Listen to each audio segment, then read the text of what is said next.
لا هەرجێکم بینەرانی گەلی کوردستان سڵامەتان لێبێ خۆشحاڵمە ئێوارەیە بەرنامەی گەرمە و گەرمتان پێشکەش دەکەم ئەمڕۆ دەستەی سەرۆکایەتی هەرێمی کوردستان بە ئامادەبوونی قوبا تاڵەبانی جێگیری سەرۆکی حکوومەتی هەرێمی کوردستان لەگەڵ سەرۆکی فراکسیۆنە کوردستانەکانی ئەنجومەنی نوێنەرانی عێراق کۆبەوە لە کۆبوونەوەکەدا دوو تەوەری سەرەکی باس کراوە. یەکەمیان پێکهێنانەوەی لیستی هاوپەیمانی کوردستان بووە لە ئەنجومەنی نوێنەرانی عێراق، دووەم بەشداریکردنی کورد بووە بە یەک تیم لە گفتوگۆکانی پێکهێنانی ئەم حکوومەتەی نوێی عێراقدا. لا تەورێکەمی گەرما و گەرمدا گفتوگۆ لەسەر ئەو بابەتە دەکەین. بەڕێز جەبار محەممەد سەرۆکی کۆمەڵی زانستە سیاسیەکان لە ئەستۆدیۆ لەگەڵمدایە. بەڕێز جەبار بەخێر بێت. کۆبوونەوەی سەرۆکی هەرێم و سەرۆکی فراکسیۆنەکان لە ئێستادا چ خوێندنەوەیەکی بۆ دەکرێت؟ سەرەتا زۆر سپاس، سڵاو بۆ جەناب و بۆ بینەرانی گەلی کوردستان. بەڕاستی کۆبوونەوەیەکی گرنگە لە کاتێکی وەگەڵە هەستیارە، چونکە ئێمە بەرەو ئەوە چین دوای ئەوەی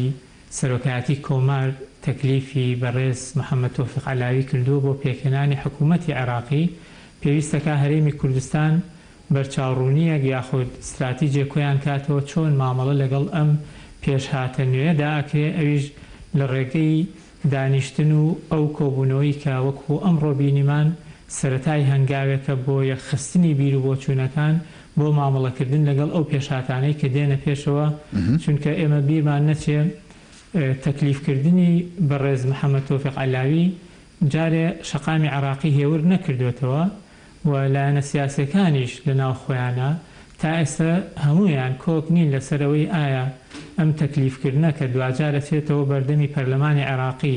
ئایا متمانەی پێ ئەدرێ بە کابینەکەی و بە بەرنامەی حکوومەتەکەی. ئەمەش هەمووی کۆمەڵێ پرسیارە هەنگاوەکانی داهاتوو ڕەنگە وەڵامەکان ڕوونتر بکاتەوە، بەڵام ئەوەی ئەکرێتە دیوی پێکاتەکانی هەرێمی کوردستان. چونکە ئێمە ئەزمموی پێشووترمان هەبووە کاتێک کە نوێنەرانی کورد لە پەرلەمانی عێراق یاخود لە جومگەکانی حکومڕانی لە عێراقا پەرتەوازە بوو بێتن، کاریگەریەکان کەمتر بووەتەوە، لاواازتر بووە و نەمانتوانیوە بە شێوەیەشی وەگەڵێ ئەکتیڤانە خواست و داخوازەکانی هەرێمی کوردستان، خەڵکی هەرێمی کوردستان، حکومڕانی لە هەرێمی کوردستان ئەوەی کە لەسەر دەسەڵاتی ناوەندە بەرامبەر هەرێمی کوردستان جێبەجێیکە بەوەی کە ئەویزرێ نەهاتۆتە دی. بۆیە لە یەکانگیریە لانی کەم تۆ وەگەڵێن نەخشە ڕێگایەک یاخود ئامانجێکی باڵا دیاریەکەی کە هەمووی کۆک بن ئەو کاتە نوێنەران لە پەرلەمانی عێراقی یاخود لە جومگەکانی حکومڕانی لە عێراقا بەرچاویان ڕوونەوە سەنەدێکیان هەیە کە لە کوردستانە هەموو پێک هاتووە لەسەر ئەوەی ڕوئیایان بۆ داهاتوو بەم شێوازە بێت. بەڵێ بەڕێز جەبار، لە ڕابردووە زۆرترین گلەی لەسەر کورد ئەوە بوو کە یەکگرتوونیەوە یەکگوتاری نییە لە بەغدا. پێ دوایە ئێستا یەکگوتاریە کە دروستی ئەەکەن تەنها بۆ ئەوەیە کە کورد یەکگوتار بێ یاخود مەترسێکیش لە ئارادا هەیە لە عێراقدا بۆ کورد؟ خۆی بە دڵنیاییەوە هەندێ ضرورەت، هەندێ دۆخ یعنی ناچار دەکات کە هەندێک هەڵوێستێ ڕەنگە ئەگەر لە سەردەمێکی ترا بە وەگەڵێ بە جۆرێک فەرامۆش کرابێ لە ئێستایا کاریگەرانەتر، چونکە مەترسیەک یاخود ڕوانینێک یا سەرهەڵدانی وەگەڵێ جۆرێک لە جوڵەی شەقام هەیە کە مەسەلەی مەحاسەسە و کۆمەڵێ یعنی لەو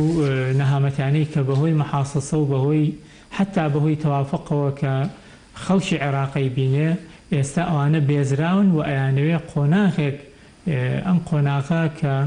دوورخستنەوەی کەسەکانە کە لە جومگەی حکومڕانی بەردەوام بوون و حتا باز لە ئەحزابی سیاسیش ئەکرێ. خۆ تۆ هەرێمی کوردستانیش کۆمەڵی ئەحزابی سیاسی بەشداریان کردووە لە حکومڕانیە. بۆیە ئەمە یعنی ئەوە ئەهێنێ کە تۆ هێزەکانت یەک بخەیت، چونکە دوجار هەر بەمەوە ناوەستێ بیرمان نەچێ ئەم حکوومەتە حکوومەتێکە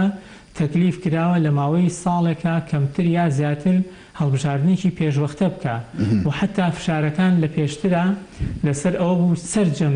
سیستمی سیاسی لە عێراقا بگۆڕێ و قسە لەسەر ئەوە بوو حتا بگاتە ئەوەی دەستوری هەموار کریا دەستوریشی تازە بنیاد بنرێ. ئەمانەش هەمووی یعنی کۆمەڵێ مەترسین. ئەگەر ئێمە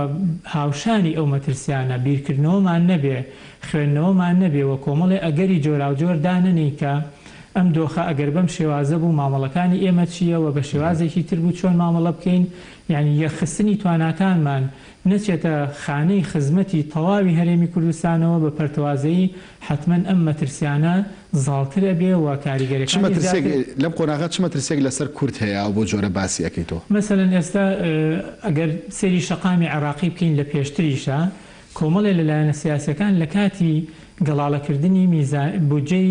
ساڵانەی عێراقا باسییان لەوە کرد بودجەی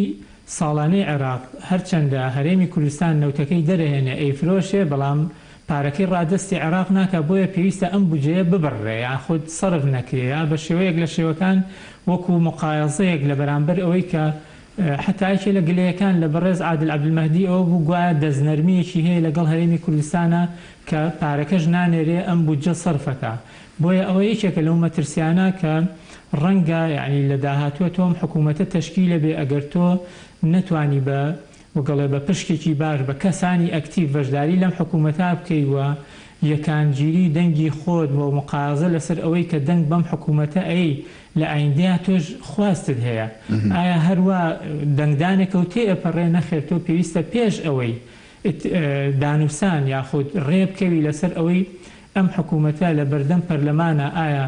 مبارەکە ئەکرێ و تەزدیقی حکوومەتەکە ئەکرێەوە تۆ وەکو کورد دەنگی پێ ئەدەی و لە مقابلی چیا دەنگی پێ ئەدەی بۆیە پێویستە ینی هەموو ئەمانە خوێندنەوەی بۆ بکرێ جگەلەوەی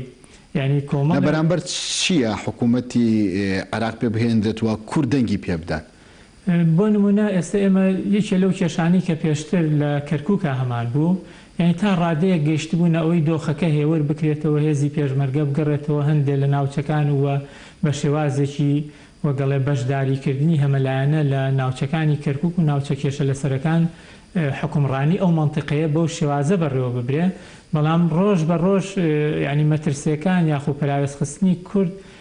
ڕەنگە مزاهرات و خۆ پیشاندانەکان و وەگەڵێ پاشاتەکانی هەندێشتی شاردبێتەوە بەڵام لە ناوڕۆکە کۆمەڵە نەهامەتی لەو ناوچانە هەیە بۆیە کورد پێویستە ینی ئەمە و چەندین وەگەڵێ ڕوانینی تر بخاتە سەر مێزی گفتوگۆ ئایا ئەم حکوومەتە ئەولەوێتی دەستگرتن بە دەستوری هەمیشەیی عێراقەوەی لەسەر و هەمویانە و مادەی 140 مستەحقاتە یعنی کۆمەڵە بڕگەی دەستوری هەیە کە ئێمە وەکو هەرێمی کوردستان زۆربەی تەنگەژەکان لە شەرەحنەکردنی یا ڕێگنەخستنی بە یاسال ئەو بەرگە دەستوریانی کە پێویستی بە ڕێخستن هەیە زۆربەی کێشەکان لەوە سەری هەڵداوە چونکە هەر یەکە و بە جۆرێک خۆ بابەتانە تازەنین بۆچی ئەم حکوومەتە لەرزۆکەی کە ئامادەکاریەکە بۆ هەڵبژاردننی پێشوەخت بچێتە ژێر باری ئەم داواکاریانی کوردەوە کاگویسم من یعنی وەکو تێڕوانینی خۆم گومانم هەیە کە ئەم حکوومەتە ئەگەر متمانەی پێ بدرێ یعنی هەڵبژاردننی پێشوەختە هەروە بە ئاسانی خۆی نایە بەدەستەوە یعنی مەزەنەی ئەوە کرێ مماتەڵە بکرێ وردە وردە تا ئەگاتەوە ساڵی 2022 کە وعدەی هەڵبژاردننی پەرلەمان وعدە حەقیقەکەی خۆیەتی بۆیە یعنی من تەسەورەکەم مراهانە لەسەر ئەوە کرێت چۆن درێژکردنەوەی کاتەکان و یەک لە دوای یەک کۆمەڵێ وەگەڵێ وعود و لە ناوەڕۆکە هەنگاوەکانی زۆر خاو خلیسکانە بێ چونکە لە هەڵبژاردننی پێشوەختە ئەوەی شەقام بیری لێ ئەکاتەوە ئەوەی لایەنە سیاسەکان بە تایبەتی ئەوانەی کە دەستیان گیر بووە لە اقتصادی ئەم وڵاتە کە بیر لەوە ئەکەنەوە مەترسیەکان لەوانەیە دەستیان دەرهێنێ یا دەستیان شلکالەوەی داهات و سەروەت و سامانی ئەم وڵاتە بۆ خۆیان بێ ئەمە دوو دژبەیەکە یعنی لە دوجارە ئەوەی کە بەهێزترە ئەتوانێت فەرزی ئیرادەی خۆی بکە کە تا ئێستا یعنی ئەوەی کە هەیە ڕۆژانە لە شەقامی عێراقیە خەڵک ئەکوژێ ئەماگە سیستمێکی دیموکراسی بێ یەک تاکە ئینسان یعنی نرخی زۆر گەورەیە لە سیستمێکی دیموکراسیە ئەگەر لە ناو بچێ بەڵام تۆ لەسەر و 600 گەنجی ئەم وڵاتە ڕۆژانە خوێنیان ئەڕژێ و وەلاکە ئینەهوو هیچ شتێک ڕووی داوە و هەنگاوەکان یعنی تۆ سێری تەقەلوبات کە لە هەڵوێستی هەندێک لە لایەنەکان بۆ نمونە ڕۆژێک لەگەڵ شەقامایە ڕۆژێک ئەچێت کاندید وەگەڵێ دەستنیشان دەکات ڕۆژێک گەڵێ من کاندیدم نییە کاتێکی ترەڵێ ئەگەرم حکوومەتە بەم شێوازە نەبێ من متمانی لێ ئەسەنمەوە یعنی جۆرێک لە تەقەلوبات وەکو فریودانی شەقام هەیە هەرچۆنێک بێ ئەو کەف و کوڵەی کە هەیە بە شێوەیەک لە شێوەکان هەڵمەژرێ بۆ ئەوەی ئەو حکومڕانەی کە بە دڵی هەندێک لایانی سیاسیە بەردەوامی پێ بدرێت کە ئەمەش دوجار نەهامەتەکانی عێراق هەر بەردەوامی پێئەدا. بەڵێ لەو هەموو مافی کە باسێکرد لە دەستوری عراقیدا چەسپێنراوە بۆ گەلی کورد ئێمە لەم چەند ساڵەیە تەنها ئەومان بینیوە کە ئایا عراق موچە ئەنێرە بۆ هەرێمی کوردستان یان ناینێرێ ئەنی ئەمە تا بێتە جێگەی مەترسی تا 2022 بێوەکو خۆت باست کرد خۆی ئەوە یەکێکە ینی لە کێشەکان ئێمە کێشەی زۆرترمانەیە پێشتر باسم کرد مەسلەی مادەی 140 مەسلەی دیاریکردنی سنووری هەرێمی کوردستان مەسلەی ئاساییکردنەوەی ئەو ناوچانە مستحقاتی هێزی پێشمەرگا مەسلەی زیندانیانی سیاسی قوربانیانی ئەنفال مەسلەی ئەو زەرەر و زیانانی کە ئێمە لە دەستی ڕژێمی بەعس بەر ئەم ناوچەیە کەوتووە و ڕێژەی ئەو داهاتەی کە تەوزیع ئەکرێتەوە بەسەر تەواوی پارێزگاکانە ئەمانە هەمووی ینی کۆمەڵک وەگەڵێ خواست و داخوازیەکن کە ئێمە ئەگەر خۆمانی بۆ ئامادە نەکەین ئەو دۆخە شڵەژاوی کە لە عێراقا دێتە پێشەوە زیاتر وەگەڵێ فشارەکانی یا پەراوێز خستنەکانی کورتیا زەرمەند دەبێت چونکە ئێمە دوجار کە کۆمەلگەی نێودەوڵەتی مامەڵە لەگەڵ عێراقا ئاکا ڕاستە بە شێوەیەک لە شێوەکان هەرێمی کوردستان جۆرێک لە مەکانەی معنەوی وەکو شوبه دەوڵەت هەندێک جار مامەڵی لەگەڵاکرێ بەڵام لە هەندێشتی استراتیژیاوە ئەتوانم بڵێم تا ئێستا عێراق وەکو دەوڵەتێکی خاوەن سیادە کە هەرچەندە لە ناوەڕۆکە سیادەی کەم و کورتیتیا هەیە بەڵام عێراق ئێستش سەرمەشقی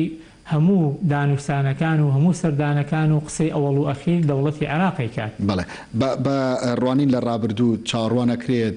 وەکو خۆت چاوەڕوانی ئەوەکەی کە کورد بە یەک پاکێز بچێتە بەردەم ئەم حکوومەتە نوێی عێراق و یەک زمانی گفتوگۆ هەبێ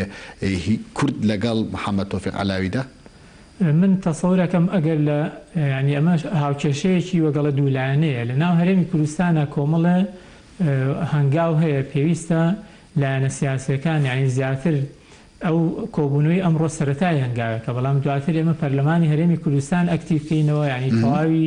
ئەوانەی کە لە حکومڕانیشە یا خودەوانی کە پەرلەمانی کوردستان کێشەی چییە؟ وەکو مەبەستم ئەکتیڤکردنەوەی لە کۆبوونەوەکانی کە یەک هەڵوێستمان هەبێت لە عێراقا چونکە دوجار نوێنەرانی ینی بۆچی باز لە پەرلەمانی کوردستانەکەم چونکە هەندێک لایەن هەیە لە پەرلەمانی کوردستان نوێنەریان هەیە بەڵام لە پەرلەمانی عێراقی نوێنەریان نییە تۆ ناکرێت تەنها ئەوانەی لە عێراقا نوێنەریان هەیە بەشداری پێ بکەی لە دروستکردنی یەکدەنگی لە هەرێمی کوردستانە ئەکرێ هەموو تەواوی جونگە سیاسەکان ئەوانەی کە بەشدارن لە فەزای سیاسیە بەشداریان پێ بکەی بۆ ئەوی یەکانگیریەکی تەواوەتی بێتە پێشەوە تا بتانی بە شێوازێکی وەگەڵە بەهێزتر مامەڵە لەگەڵ حکوومەتی ناوەندییا بکەی. بۆیە من ینی ئەوە ئەبینم کە هەرچەندە ئەم حکوومەتە قورسە ینی شەقامی عێراقی ڕازی بکە هەرچەندە قورسە شەقامی عێراقی هێور بێتەوە چونکە هەر لە سەرەتاوەیەکێ لە مەرجەکانی لەدەستداوەکەویش پێشتر مەرجەکان ئەوە بوو کە کەسێک نابێت لە حکومڕانی عێراقا پێشتر بەشداری کردبێ ئەم بەڕێزە سیرەکەین پێشتر وەزیری پەیوەندیەکانی عێراقی بووە لە کتلەی عێراقی سەرکەوتووە بۆیە ئەمە یعنی من تەسەورەکەم مشتومڕێکی تر بە دوای خۆیان ئەهێنێەوە لەوەی چێ هەڵ ئەبژێری بۆ وەزیرەکان و هەندێک لایەن ئێستا مەرجی ئەویان هەیە کە دەست ئەگرن بە وەزیرە کۆنەکانی کابینەکەی بەڕێز عادل عەبدولمەهدیەوە کە ئەمەش جۆرێک لە کێشەی تر ئەوروژێنێ بۆیە تەسەورەکەم بەو ئاسانیە حکوومەتی عێراقی نەتوانێت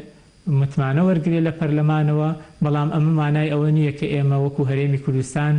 گرە و لەسەر ئەوە بکەین ئەم حکوومەتە تەشکیل نابێ بۆیە لە هەموو وەگەڵێ حاڵەتەکانە ئێمە بێ یەکانگیری و یەک هەڵوێستی و ڕوانینمان بۆ ئەوەی دەسەڵاتمان یاخود هەرێمی کوردستان لەگەڵ دەسەڵاتی ناوەندیە چۆن مامەڵە بکە ئەمە کارێکی لە پێشینەی حکوومەتی هەرێمی کوردستانە سەرۆکایەتی هەرێمە و پەرلەمانی کوردستانی ژۆکو بەشێک لە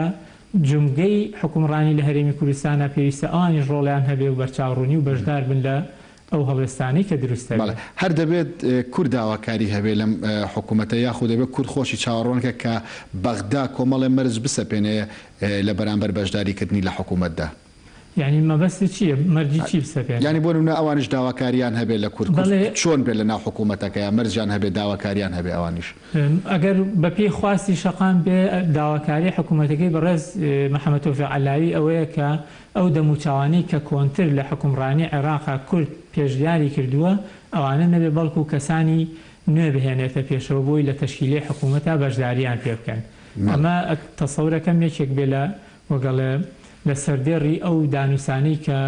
نوێنەرانی عێراقی لەگەڵ هەرێمی کوردستانە مامەڵەی تێئاکەن و مەسەلەی ڕادەستکردنی داهاتی نەوت یەکێکە لەو مەرجانەی کە تەسەور ناکەم حکوومەتەکەی بەڕێز محەممەد تۆفیق عەلاوی وەکو پێشتر مماڵەی تیا بکات چونکە شەقامی عێراقی فشارێکی زۆرتری هەیە و ئێستا وەگەڵێت تووڕەبوونەکان بە ئاراستەیەکە کە پێویستە کۆمەڵە داهاتەیە بگەڕێتەوە خەزێنەی حکوومەتی عێراقی تا بتوانێت شەقامی پێ هێور بکاتەوە چونکە ئەوانەی کە هاتوونەتە سەر شەقام تۆ تەماشاکە تەمەنیان لە 18 ساڵ بۆ سەرەوە و کەمتریشی تایە هەمووی ئەوانەیە کە بێکارن کە خوێندنیان تەواو کردووە کە مەعیشەتیان نییە حکوومەت ئەگەر بێت و کۆمەڵێک چاکسازینەکە ئەم چاکسازیانەش بە چیەکە بنەبڕکردنی گەندەڵیە گێڕانەوەی داهاتی حکوومەتی عێراقی بۆ خەزێنەی دەوڵەت و دەست هەڵگرتنی لایەنە سیاسەکانە لە بردننی ئەو نەوتانەی کە لە بەسڕە و لە شوێنەکانی تر بۆ مەکسەبی حیزبایەتی یا کۆمەڵە کەسی بەکار ئەهێنرێ بۆ ئەمانە کە گەڕایەوە خەزێنەی دەوڵەت ئەو کاتە ئەتوانێت کۆمەڵێ مەسائلی ژێرخانی ئابووری خۆشگوزەرانی هاوڵاتیان خانە نشینکردنی کۆمەڵێ لە بەتەمەنەکان و دامەزدانی کۆمەڵە گەنج و لاوی کە لەسەر شەقام بێئیشن و پێویستە دابمەزێن ئەمانە واکات هەندێک لە نەهامەتەکانی خەڵکی عێراق کەم کاتەوە ئەگەر هاوکێشە هەرێمایەتی و نێودەوڵەتەکان بەخواستی خەڵکی عێراق بشکێتەوە. ئەگەر ئەو داواکاریانی کە ئاماژەت پێداکە حکوومەتی عێراقی یاخود کەسی ڕاستپێردا بۆ پۆستی سەرۆکوەزیران ئەو داواکارانی خستە بەردەم کورد و کورد پێ ڕازی نەبوو لە دانوستاندا نەگەیشتنە ئەنجام حکوومەتێک لە عێراق لە بەغدا دروست ئەبێ بەبێ کورد؟ تەسەورەکەم سونەکانیش یعنی ئێمە بیرمان نەچێ ئێستا وەکو کە تەماشای وێنە سیاسەکەکەی لە عێراقا هەڵوێستی سونە و کورد یعنی تا ڕادەیەک لە یەکەوە نزیکن هەندێک لە سونەکان بە ناوی سونەوە ئێستا متەفقن لەسەروی بەڕێز محەممەد تۆفیق عەلاوی کە ئەو حکوومەتە متمانەی پێ بدرێ و تێپەڕێنرێ بەڵام زۆرینەیان ئەوانیش کۆمەڵی خواست و داخوازیان هەیە بۆیە من تەسەورەکەم یەکەم هەروە بە ئاسانی ئەم حکوومەتە متمانەی پێنادرێ دووهەم ئەم حکوومەتە پێویستی بە پشتیوانی هەموو لایەنەکان هەیە بە کورد و بە سونە و بە تەواوی شیعەکانەوە ئەگەر مەبەستی ئەوە بێ عێراق بەرەو ئیستیقرار و بەرەو ئارامی بەرێ خۆ ئەگەر مەبەستی ئەوە بێ پارێزگاری لە بەرژەوەندی کۆمەڵێک لە ئەحزابی سیاسی و کۆمەڵێک لە فئاتی کە باڕوونتر قسە بکەین ینی حکوومەتێک لە بەغدا دروست نابێت کوردیتیانە بێت کۆمەلگای نێودەوڵەتی یاخود دۆخەکە لە عێراقا ئەوە هەڵ ناکرێت کە پێکهاتەیەکی وەکو کورد فەرامۆشکرێت ئەگەر داواکاری کوردیان لەبەر چاو نەگەرت ئەو کاتەی حەیدر عەبادی دەبێتە سەرۆکوەزیران بارودۆخی عێراق لە ئێستا سەقامگیرترا بەڵام گوێ لە داواکاری کورد ناگرن حکوومەتی خۆیان پێگەهێنن ئەگەر حاڵەتێکی لەو جۆرە دروست بێتەوە چی؟ ئێمە لە جومگەی حکومڕانی لە عێراقا هەر بەردەوامین وەکو ئەندامانی پەرلەمان ڕەنگە ئەگەر لە حکوومەتە کە ئەمە وەگەڵە گریمانەیەکی دوورە ئەگەر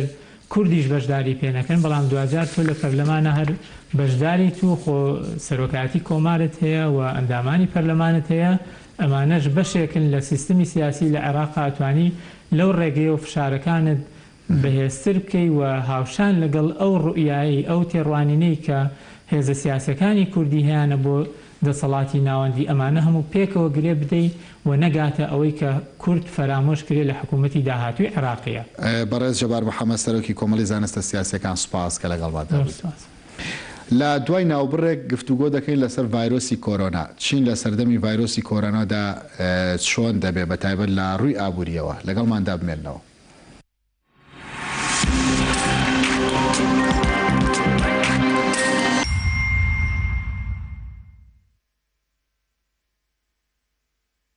ئۆفرێکی ناوازە لە قەیوان سیتیەوە ئێستا لە قەیوان سیتی ببە بە خاوەنی شوقەیەکی کۆڵەتی بەرز و سەردەمیانە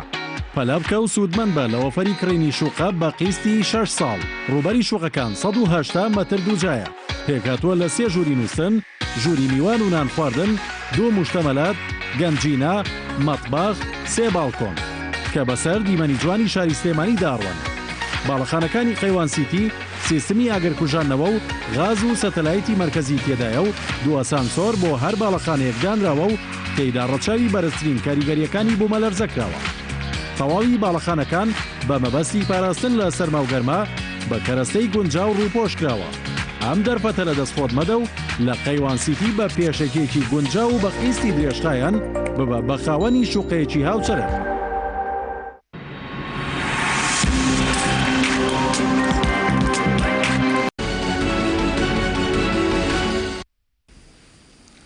جارێکی تر سلااوتان لێبێت ڤایرۆسی کۆرۆنا بڕستی نەک بە چین بەڵکو بە تەواوی جیهانیش بڕیوە و هەموو جیهانی خستۆتە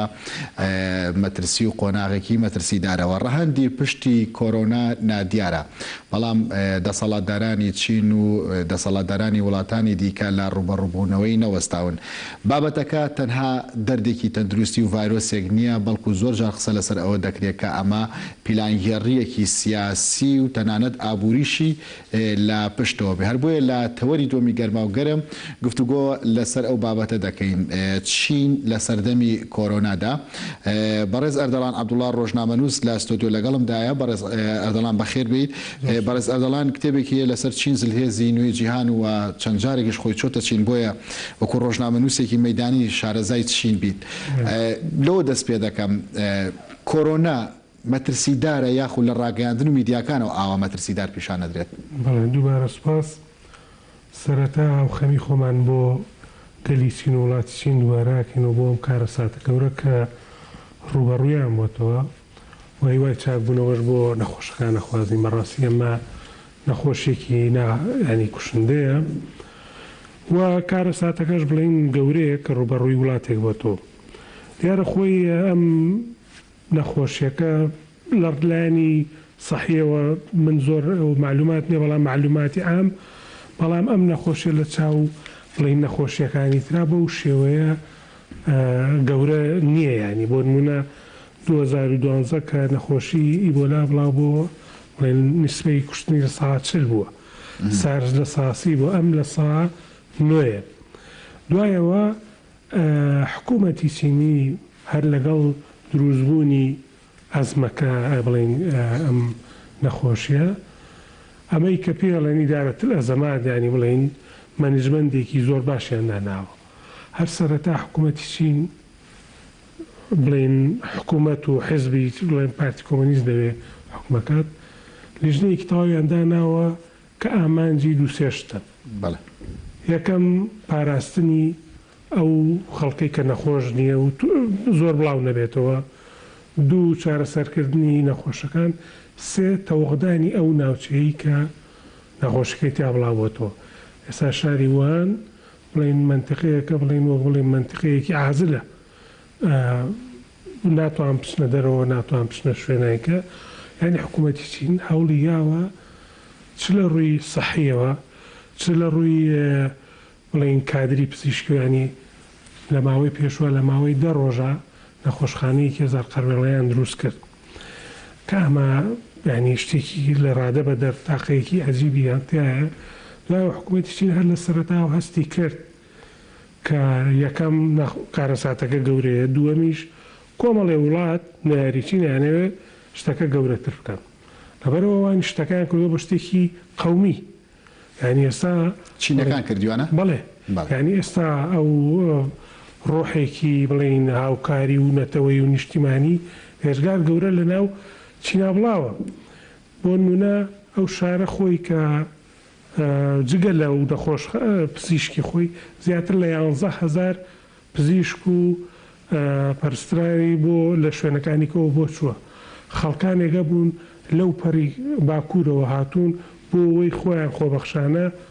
کار لەو نەخۆشخانەیە بکەن کە لە ماوەی 10 ڕۆژە دروستیان کرد. بە هەزاران خەڵکی تر دکتۆر و نظامی دو ئەمانە خۆیان خۆبەخشانە هەوڵیان ناوە بچن چارەسەری نەخۆشەکان بکەن. ئەم ڕۆحی نیشتیمانیە و ئەم ڕۆحی هاوکاریە ئەمە خۆی لە خۆیان هێزێکی بەهێزەیە بە وڵاتە کە بڵین بتوانێت ڕوبەڕووی بێتەوە. لەلایەکەوە تەبعاً چین ئەمڕۆ زلهێزێکی جیهانە و لەگەڵ کۆمەڵی زلهێزی ترا ئەکەوێتە کێبڕکێ و کێشەی زۆریە بێت. ماوەیە کە تەبعاً جگە لەم نەخۆشیێش ئەم کارەسات نەخۆشیە ماوەی ساڵێکە بێت حملەیەکی ئەلامی گەورە لەسەر چین هەیە، مەسەلەی ئیسلامیەکانیان بۆ یانە کە بەشێکی زۆریە و ڤیدۆ فیلمانە کە بڵاوکرێتەوەی دروست کراوە. ئەم نەخۆشیێژات و ئەم نەخۆشیە لە ڕووی ئەعلامیەوە بڵین جۆرە ڕاسیزمێکیان بەرامبەر بە گەلی چین دروست کردو. یعنی ئێستا تۆ لە هەموو عالەمە بڵین چینی وەک بڵین مەزدەری سەرچاوی نەخۆشی سەرچاوی شتی ئەوەی کە بڵێن شتی پیرزەخۆنیان نەمانە. ینی ئەم هەڵمەتە کە کراوەتە سەریان بەڕاستی کاتوانە ڕاست نییە کە ئەو شتانە دەخۆن؟ نا ئەوە خۆ بڵێ ئەو شتانە هەیە، بەڵام خۆ خواردنی ئەو جۆرە گیان لە بەرانە سین هەزاران ساڵە و شتا خۆن بۆ نمونە. یعنی ئەو خواردنانەکە ئەوانەی خۆنەمە هەزاران ساڵەوانەرە و خواردانە ناخۆن، بەڵام کام نەخۆشیە بڵا بۆتەوە تاوان زیاد لە پێویست کراوەتە هەڵمەتێک و بڵین لە ڕووی ئەلامیەوە زیاد دە پێویست بڵین لە چین دراوە. بەڵام لە ناوەوە حکوومەتی چینیش هەوڵی یاوە کە بڵین ڕۆحێکی نیشتیمانی و ئەمە تەسیداترێک کە یاخود سارس کە هەر لە چین بڵاو بۆ 2023 طبعا نا سارس بڵین کوشندەتر بوو، بەڵام لە 2023 کە نەخۆشی سارس بڵاو بووە ئەویش هەر زەرەری زۆری لە چینە، ینی لە ڕووی مادیەوە نزیکەی 40 ملیار دلار زەرەری لە چین ناوە. بەڵام ئەم نەخۆشی کۆرۆنایە کە بەو شێوەی کە لە ڕووی ئەلامەوە بە شێوەیەکی زیاد لە عالەمە بڵین هەڵمەتەکە وا گەورە کراوەتە سەرچین، ئەمیان بڵین لە ڕووی ئەلامیەوە زیاتر زەرەری لە چین ناوە. بەڵێ ئەگەر باس لە سنگ و پێگەی ئابووری چین بکەین، چین دووەم هێزی ئابووری جیهانە لە دوای ئەمریکا و یەکەم وڵاتی گەورەی هەناردەکاری لە جیهاندا لە هەمووی گرنگترەوەیە 7 سەکۆی گواستنەوەی کاڵای هەیە لە ناوبانگەکان لە چیندان. ئەنی ئەمە لە ڕووی ئابووریەوە هیچ زیانێکی هەبوو بۆچی لەو ماوەی کە ئەم ڤایرۆسە بڵاو بۆتەوە؟ تاوان زەرەر و زیانی ئابووری لە دوو ناحیەوەیە. سەرەتا بۆ چین چییە و دوایش لەسەر عالەم بکەین. طبعا ئەو ناوچەیە ووهان ناوچەیەکە سەرچاوی بڵێن بەشێکی زۆری پیشتازی ئۆتۆمبیل و ئاسنی چین لەوێ. لە سا چواری هینتاجی بڵێن لە سا چواری بەرهەمی گشتی چین لەوێ لەو شارێ. داهاتی ساڵانەی بڵێن کۆی گشتی 260 ملیار دلار بڵێ هەر خۆی ئەو ئیقلیمە و دەبەرن. ئێستا وا بۆ ماوەی مانگێک دەچێت تەواوی شارەکە هەمووی لە ژوورەوە دانیشتووە، یان هەمووی لە ماڵی خۆی دانیشتووە، کەس ناچێ بۆ کار. کە ئەمە خۆی لە خۆیان کە نەچی بۆ کارەوەمە هەر زەربەیەکە لە هەم اقتصادی ناوچەکە هەم چینیش. چین لە ئێستادا ئەو زەرەرانی کە بەریەکەوێ بۆ نمونە ئێستا زۆربەی کەس لە شارەکانی دیکە ئەم زەرەرانی بەرکەوتووە یاخود بەس تەنها لەم هەرێمە تووشی زیانی ئابووری هەرێمەکە بەزە و هەرێمە محاسەڕەکراوە کە بڵێن تەواوەتی بڵێن حاڵەتی تەوارێ باری ناسایی زیاتر لەوێ بڵاوبۆتەوە. بەڵام بەپێ ئەو ئامارانی کە ئێستا دەرەچێت تەبعاً هێشتا زووە قسە زیاد لەسەرەوە بکەین چەند نەزەریە، بەڵام لە کۆمەڵێک ناحیەوە بۆ نمونە لە ئاستی کڕین دابەزیوە، چونکە زۆر کەس ناوێت بچێتە ناو بازار، زۆر کەس ناوێت بچێتە شوێنە گشتەکان. لە ئاستی بڵێن کارکردن ماوەیەکی زۆرە هەرکە کارەساتەکە ڕوویە حکوومەتی چینی شووی ساڵی خۆیان زیاتر درێژ کردو. ئەمڕۆ تازە حکوومەتی چین هەیەوێت دووبارە خەڵک بچێتەوە بۆ سەرکار. لە لایەکیکەوە بڵێن لە ڕووی ئەوەی کە ئێستا زۆربەی کەس لە جیانە ناوێرە بچێ بۆ چین، هەر خۆی ناوێرێ. تۆ باش ئەم وڵاتە پشتی بەشێکی زۆری وەکو جەنابی شاماژە پێ یەکەمە لە ڕووی هەناردەکردنەوە. خەڵکی بەترسەوە وایە کردو کە بڵێ هەموو شتێکی چینی ناخۆشی پێوەیە. کەواتە هەموو شوێنێکی چینیش مەترسیدار نییە؟ بەو دەرەجەی بەو ئێستا کێشەکە لەوەیە ئێمە بە تەواوەتی بڵین زانیاری تەواومانیە، مەسەرەن یەکێک نەچوە بڵین بە تەواوەتی بزانین هەموو ناوچەکە مەڵا بەپێ ئەو یەکێک نەچۆمە بەسەر لە کووردە یاخود لە تەواوی جیهانیش بۆ نمونە کەس ئەو زانیاری نییە ئەو شێوەیە نا. بەس ئێستا بڵین ڕێکخراوی پزیشکی جیهان لە پەیوەندیان لەگەڵ حکوومەتی چین حەزەکەمەوەش ئاماژە پێ بڵم کە بڵێن حکوومەتی چین سنتەری لێکۆڵینەوەی زانستی خۆیان زیاتر لە 300,000 حاڵەتیان بڵێن لێکۆڵینەوەیان کردووە بە هاوبەشی لەگەڵ پزیشکەکانی ڕێکخراوی پزیشکی تەندروستی جیهان، یعنی لە هینیەوەیان کە چارەسەریکەن. بەڵام ئێمەوە سەر مەسەلەی ئابوووریەکە لە ڕووی ئەوەیە کە بڵێن ئێستا بەشێکی زۆری خەڵکی ناوێت چێ بۆشتی ئەمەش لە ڕووی هەناردەوە زەرری هەیە بەڵام لە ڕووی عالەمیشەوە کارەساتەکە گەورەترە ئێستا بە پێ و دوایین راپۆرتی بلومبێرگ هەڵێ بەس لەماوەی ئەم ماوەیە 160 ملیارد دلار لە ئابووری ژیان زەرریراوە تاان چین لە کۆمەڵێ خاڵەوە توانێت زەرەر با لە ئابووری ژیان یەکەمیان چین گەورەترین بڵین داواکاری نەوت و گازی عالەم لە ساعدەی چینەی کرد یعنی گەورەترین مشتری نەوت و گاز هەرە مەژوای کرد ئەم مانگە لە سابیستی نرخی نەوت دابەزێن دوو لە ئێستادا چین یەکەمین وڵاتە لە ڕووی گەشتیاریەوە بۆ عالەم 150 ملیۆن چینی ساڵانە گەشتەکەن بۆ جیهان کە نزیکەی 230 ملیارد دلار لە ژیانە خەرجەکەن ئەمە لە ڕووی گەشتیاریەوە لە ڕووی سەرمایە گوزاریەوە چین ئێستادا یەکێکە لە وڵاتانی کە زۆرترین سەرمایە لە جیهاندا دەکات بە تایبەتی لە جیهانی سێم و لەلایەکەوە بۆ نمونە چین یەکەمین وڵاتە لە ڕووی کڕینی بڵین لە ڕووی بەکارهێنانی ئاسنەوە لە سا 50 بەرهەمی ئاسن بۆ چینەڕوە ئەمە تۆ واکە کە بڵین ئابووری کە چین بکەوێت ئابووری زۆربەی وڵاتانیش بڵین تووشی سستیە بێت چونکە ئەو بە ناوێەوەمان لەبیر بسێکە ئابووریە گەورەکانی وەکو ئەمریکا ژاپۆن کۆریای باشوور ئەڵمانیا ئەمانش زیانەکەن بۆ بۆی چینەوە بە پلەی یەکەم ئابووری ژاپۆن کۆریای باشوور ئەڵمانیا زایدەن دووەلی ئەو وڵاتەکانی ئاسیا ئەوانە زەرری زۆر گەورە بەرهەمهێنەرانی نەوتیش بەرهەمهێنەرانی نەوتیش چونکە وەکووتم لە سادەی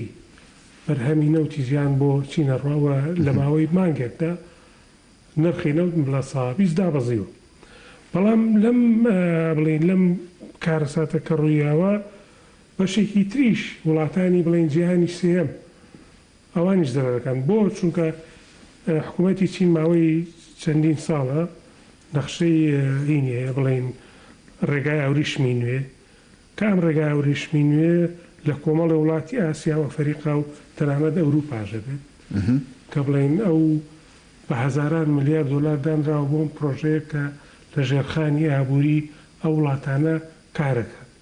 کە چین ڕوبەڕوویە کێشە گەورەیە بێتەوە ناچارە بێت کە یارمەتیەکانی و قەرزەکانی بۆ وڵاتانی تر بە تایبەتی جیهانی سێم و ئەفریقا کەمێتەوە ئەمە ژەر کاریگەریە بێت بۆ سەرجیان کۆرۆنا ئابووری چین لە ناوەبات پێگەی و مەکانەتی چین لە ناو ئەبات خۆی تەمان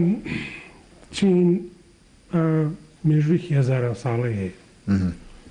وامە یەکەم جار نییە بڵێن ڕوبەڕووی کارەساتی گەورە بێتەوە چین وڵاتێکە کە بڵێن لە ماوەی لە مێژوویدا ڕوبەڕووی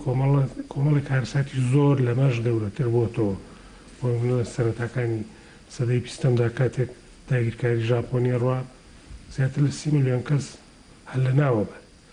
دوایەوە ڕوبەڕووی کارەساتی گەورەتریش بۆتەوە بەڵام ئابووری چین ئەتوان بڵێم زەرەرەکات بەڵام ناتوانێت بیرروخوێنێ ئەویش لەبەر کۆمەڵی هۆکار یەکەم چین خۆی لە ئێستادا بازارێکی گەورەیە بۆ عالەم ئەگەر تەنانەت هەموو جیهانیش بازار دەرگای لە داخاوە هەرخۆیان لە بەرەوەی ملیارێک و 400 ملیۆن کەسن ئەمە خۆیان هەر لە خۆیان ئەتوان خۆیان بژێنن دووش چین لە ئێستادا وایان کردووە کە ڕۆحێکی نیشتیمانی کە ڕۆحێکی هاوکاری لە ناو خەڵکی خۆیانە دروست بێت گەورەترین یەدەگی دراوی ئەمریکیش لای ئەوە دۆلار گەورەترین یەدەگی بڵێ لایوانە و نەگەوەش ئێستا بڵێن چین بۆتە بڵێن گەورەترین سەرمایە گوزاری جیهان گەورەترین وڵاتە بۆ ناردنی گەشتیار کە ئەمە هەمووی کاریگەریە بەسەر چه قازانجەکە لەوەی کە چین بکەوێت طبعا سای من حەزانم بچمە ناو پلانی بڵین نەزەڕی موامەرەوەوانە بەڵام مانەوێت نەمانەوێت لە ماوەی تەوان چین پێشم کارەساتش ڕوبەڕووی کارەساتی بڵینیان سیاسەتی توندی ئەمریکا بوو کە ئەوە بکە جەنگێکی بازرگانی گەورەی لەگەڵاک کۆرۆنا ڕێکەوتن ئەزانم بەڵام پێشتر ئەو جەنگیان هەبوو و بە دڵنیاییەوە قوی لە ئێستادا چین گەورەترین هاتوان بڵێ ناری ئەمریکایە و هەموو زەرێکی چین لەو باوەڕێیان بەشێکی ئەمریکەکان وا بیرەکەنەوە تابەتی ڕاستیزمەکانێک کە ئەو کارەساتی لە چین بێت خازان جوانێ بەڵام باوەڕ ناکەم چونکە ئابووری چین و ئەمریکاش زۆر بەیەکەوە بەستراوە بەڵام هەستەکەم چەند ئابووری چین زەرەر بکە ئابووری ئەمریکاش لە زۆر ناحیەوە لە زۆر کەرتە پشت بەچینە بەسێ لەبەرەوە باوەڕ ناکەم کە بەو شێوەیەش ئەمریکا قازان بەڕێزەر دەڵان ئەمێ دوایین سەرنج لەسەرەوە بزانەکەم چین ئەم قۆناغا بە خێرایی تێپەڕێنێت و دەگەڕێتەوە بارە ئاساییەکە یاخود پێی ئەچێت خۆی هەر نەخۆشیێکی ئاسایی پێویستی بە کاتەیە ئێستا هەر نەخۆش پێویست بە ماوەیەکی زۆری چینیش لەو باوەڕێیان بۆ چارەکی ئەم ساڵ چارە بڵێن لە وەرزی یەکەمیە ئابووری لە ڕووی گەشەکەەوە زۆرەکەوێت لە ڕووی هێزی کڕینەوە هەر کاریگەری هەبێت بەڵام من دڵنیام کە لە ماوەی داهاتوودا هەڵسێتەوە ئەویش بە حکمێ من ماوەیەکی زۆر ینی چەندین جار چوون بۆ ئەوێ و خەڵکانێکی چینیە ناسم هەمویان بە ڕۆح و بە توانایوەک و بە عەزیمەتەوە بڵێ نایانەوە ڕوبەڕووی کێشەکە بنەوە نایانەوە ڕاکەن لی و ئەوەش ئاماژەش بۆ بکەم کە ئێستا لە جیهاندا بڵین هاوسۆزێکی گەورە بۆ چین هەیە بۆ نونە لە بەریتانیا و لە ئەڵمانیا لە کۆمەڵە قوتابخانە بڵێن گۆرانی وترا و هاوسۆزیان بۆ چینەکان دەربڕی لە کۆریا باشوور بە هەمان شێوە بەتاخەوە بەڵام لە کوردستان بەو شێوێنە بۆ وایە مەژ مەسەرەن زیاتر هاوخەویمان هەبووایە زیاتر چی کردایە لە بەرامبەر کۆرۆنای بۆچی چینە ملیارە و 400 میلیۆن کەس کورد 4 میلیۆن کەسی بۆ بکات باشەکەی ناکە خۆ 4 میلیۆن تۆ هەر لە ڕووی سیمپاتی و لە ڕووی هاوسۆزیەوە خۆ تۆ بە قسەیەکیش بێ هەر توانین دەری بڕێ دوای ئێستا زۆربەی حکوومەتەکانی ناوچەکە بە ئێران و بە وڵاتە عەرەبیەکان بڵێن هاوسۆزی خۆیان هەم بۆ کۆنسوڵەکان بۆ سەفارەتەکان دەربڕیەوە هەم بۆ حکوومەتەکان ئێران زیاتر لە 3 میلیۆن کەمامەی ناردوو بۆن و نەشتێکی ڕەمزیە بەڵام هەر خۆی ئەو هاوسۆزیە گرنگە وابێ وەش بڵین کە ئێمە کارەساتێکی وە گەڕ ڕوبەڕووی خوا نەخواستە وڵاتی گوکوێمە وایەتەوە زۆر خراپترمانەکە چونکە ئێمە ویدارە تونگ و تۆڵ و هینەمانی بەڕێز ئەردەڵان عەبدوڵڵا ڕۆژنامەنووس سپاس کە لەگەڵمان بوویت زۆر سپاس بۆ ئێوەش ئێوەش خواتان لەگەڵ